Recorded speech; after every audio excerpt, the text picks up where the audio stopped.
जो चल रहे हैं सिंगल ने आपका कोई देखिएगा खत्म हो जाएगा। अगर आप बहुत हितैषी हैं, लोगों का भला करना चाहते हैं, आपके अंदर अच्छी सोच है, तो आप आइए, मैं कांग्रेस में शामिल करूंगा इनको। अच्छा, मंत्री बनाया गया है काम करने के लिए, ये मीडिया में आने के लिए नहीं। उछल कूद मत कीजिए। हाँ, उनका हम सम्मान करते हैं, मंत्री है, माननीय है, लेकिन तो एक अकेला कुछ नहीं कर सकता है। उसे कांग्रेस पार्टी में अगर शामिल होता है तो बड़ा स्कोप मिलेगा। तो क्या जयराम महतो कांग्रेस पार्टी में शामिल होंगे? और स्वास्थ्य मंत्री डॉक्टर इरफान अंसारी का बातों को क्या जयराम महतो मानेंगे या नहीं मानेंगे? पूरे विस्तार से हम इस खबर को जानते हैं कि आखिरकार डॉक्टर इरफान अंसारी स्वास्थ्य मंत्री ने क्यों जयराम महतो को कांग्रेस पार्टी में ज्वाइन होने को कहा है। जयराम जी को कभी खिलाफ नहीं किया। जयराम जी वो हमको ट्रैक करके उल्टा पुल्टा बोलते हैं तो जाके इरफान अंसारी कुछ बोले ताकि उनका व्यूअर्स और बढ़े। यूथ लीडर है, अच्छा नेता है, मिला है झारखंड को, अच्छा काम करें। मैं उनको कहूंगा कि आप जो चल रहे हैं सिंगल ने आपका कोई देखिएगा खत्म हो जाएगा। अगर आप बहुत हितैषी हैं, लोगों का भला करना चाहते हैं, आपके अंदर अच्छी सोच है, तो आप आइए, मैं कांग्रेस में शामिल करूंगा इनको। अच्छा, तो चलिए आपका वहाँ हम लोग प्लेटफॉर्म देंगे आपको और आगे लाएंगे आपको। चलिए, आपको मंत्री बनाया गया है काम करने के लिए, ये मीडिया में आने के लिए नहीं। उछल कूद मत कीजिए। हाँ, उनका हम सम्मान करते हैं, मंत्री है, माननीय है, लेकिन उनका ये भी लगे हैं। और खैर इरफान भाई साहब का तो आदत है, उनको भाई मीडिया में बने रहने के लिए उछल कूद करना जरूरी है। जिस दिन उनका बजट पारित होगा उस दिन तो बोलेंगे ही, और बाकी दिन भी हल्ला लोगों को टोकना ये उनका परंपरा बन चुका है। जिस तरह से आपने देखा कि किस तरह से जो है झारखंड के स्वास्थ्य मंत्री माननीय इरफान अंसारी जी ने जो है डुमरी विधायक जयराम महतो को एक बड़ा ऑफर किया है। हालांकि जयराम महतो सोशल मीडिया में ये कहते हुए हमेशा आते हैं कि हमें जो है बड़े बड़े पार्टियों से ऑफर आ रहा है, उसके साथ उसका दामन थामने की बात कहते हुए नजर आते हैं। जब वो विधायक नहीं बने थे तब भी जो है इस तरह का बातें करते थे। हालांकि माननीय स्वास्थ्य मंत्री इरफान अंसारी जी ने कल ही एक ऐसा बयान जारी किया जिसमें से उन्होंने कहा कि जयराम महतो को एक अकेला कुछ नहीं कर सकता, हमारे कांग्रेस पार्टी में आए और आने के बाद जो है एक बड़ा स्कोप मिलेगा। यहाँ पे लगातार झारखंड विधानसभा चुनाव का नतीजा आने के बाद सबका नज़र जो है टाइगर जयराम महतो पे ही टिका हुआ है, क्योंकि बीजेपी का जिस तरह से उन्होंने इस चुनावी प्रक्रियाओं के दरमियान जिस तरह से उनका नुकसान किया है, जनता जो है जयराम महतो को ज़्यादा भरोसा किए, उस वजह से शायद जो है इरफान अंसारी माननीय स्वास्थ्य मंत्री ने भी इस तरह का दावा किया है। हालांकि स्वास्थ्य मंत्री को कुछ दिन पहले भी इस तरह का बयान जयराम महतो के प्रति जो है उन्होंने दिया था, लेकिन उसका रिएक्शन जो है कुछ जयराम महतो ने खास नहीं दिया था। अब समझिए कि स्वास्थ्य मंत्री माननीय इरफान अंसारी जी के मुंह से इस तरह से बयान आना कि जयराम महतो को कांग्रेस में शामिल हो जाने की बात कहते हैं, तो क्या लगता है कि झारखंड के लोग जो है जयराम महतो को कांग्रेस में शामिल होने के पक्ष में दिखेंगे? क्या लगता है कि जिस तरह से जो है झारखंड की इस राजनीतिक परिदृश्य में जयराम महतो एक उभरता हुआ चेहरा है और उस उभरता हुआ चेहरा किसी पार्टी के साथ विलय कर जाएंगे या मर्ज हो जाएंगे या गठबंधन करेंगे?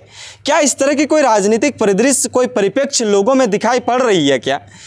लोग तो कहते हैं कि जयराम महतो के अकेला काफ़ी है, तमाम राजनीतिक सियासत के लोग भी ये कहते हैं कि जयराम महतो सब पे भारी है।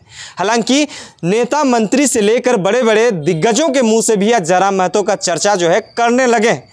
कहने का मतलब ये है कि 2-2.5 साल पहले जिस जयराम महतो को कोई जानता तक नहीं था, उस जयराम महतो का जिक्र जो है आज बड़े बड़े नेता हो, विधायक हो, मंत्री तक जो है, चाहे मुख्यमंत्री तक भी इसका बातों को, इसके कही बातों को जो है इसके पक्ष में रखने का कोशिश करते हैं। हालांकि इरफान अंसारी जी ने एक पॉजिटिव रिस्पॉन्स दिया है कि कहा है कि जयराम महतो एक अच्छा नेता है, युवाओं के बारे में सोचता है। जयराम महतो अगर अच्छा में लोगों का भलाई करना चाहते हैं तो कांग्रेस पार्टी ज्वाइन कर लें, एक अकेला कुछ नहीं कर सकता। तो क्या लगता है कि झारखंड वासी के लिए जयराम महतो अकेला नहीं कर सकता? इसलिए कहा क्योंकि जयराम महतो एक अकेला डुमरी विधानसभा सीट से जीत कर आए हैं और उन्होंने जो है झारखंड की दिशा और दशा को बदलने में अपनी जो जिस तरह से भूमिका अदा किया है, उस भूमिका को अकेले वो पूरा नहीं कर सकते। उसका उदाहरण शायद मैं भी लगता है कि इस तरह से था, लेकिन अभी तो एक ही चुनाव उन्होंने लड़ा है। अब विगत जो चुनाव आएगा, अगला जो चुनाव आएगा, उसमें क्या रणनीति बनेगी ये तो कहना मुश्किल है।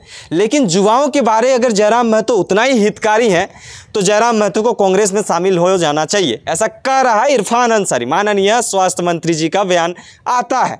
अब समझिए कि माननीय स्वास्थ्य मंत्री ने कहा है तो कुछ तो रिस्पॉन्स देना पड़ेगा।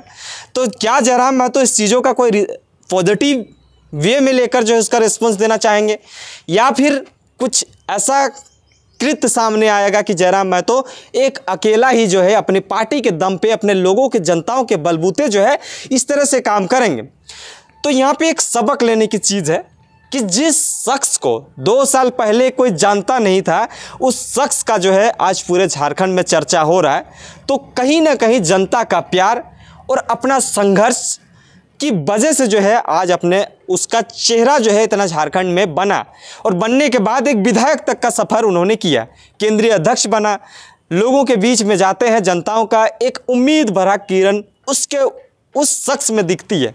तो जयराम महतो के प्रति जिस तरह से इरफान अंसारी ने जो बयान दिया है, माननीय स्वास्थ्य मंत्री क्या कुछ कहते हैं जयराम महतो, इसको लेकर थोड़ा सा हम सुनने का कोशिश करते हैं, जानने का कोशिश करते हैं कि आखिर आपको मंत्री बनाया गया है काम करने के लिए, ये मीडिया में आने के लिए नहीं। उछल कूद मत कीजिए।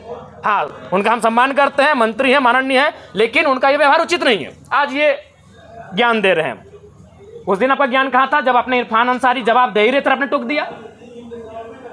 इरफान अंसारी जो शायद ध्यान आकर्षण था या अल्पसूचित था या तारांकित प्रश्न था, किसी माननीय सदस्य के प्रश्न का उत्तर दे ही रहते, आप खड़ा होकर उनको टोक दिए। उनको सवाल का उत्तर देने देते हैं, उसके बाद आप कहते हैं कि ऑब्जेक्टिव टू ऑब्जेक्टिव होना चाहिए, एक्सप्लेनेशन नहीं।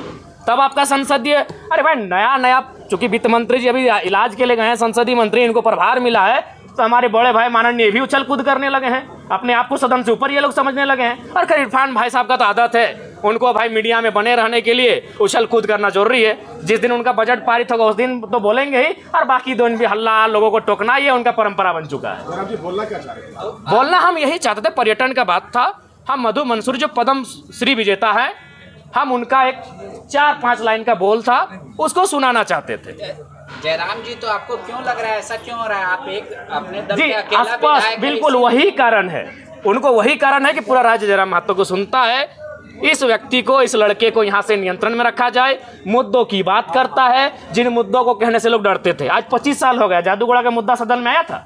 मैं आपसे पूछता हूँ, आज लोग बर्बाद हो गए हैं, जादूगोड़ा में बर्बाद होने की कगार में है, आज तक सदन तक नहीं पहुंचा, क्योंकि वो मुद्दे सदन तक आ नहीं पाते थे। और ये लड़का बिना डर का, बिना भय का उन मुद्दों को सदन तक लेके आता है।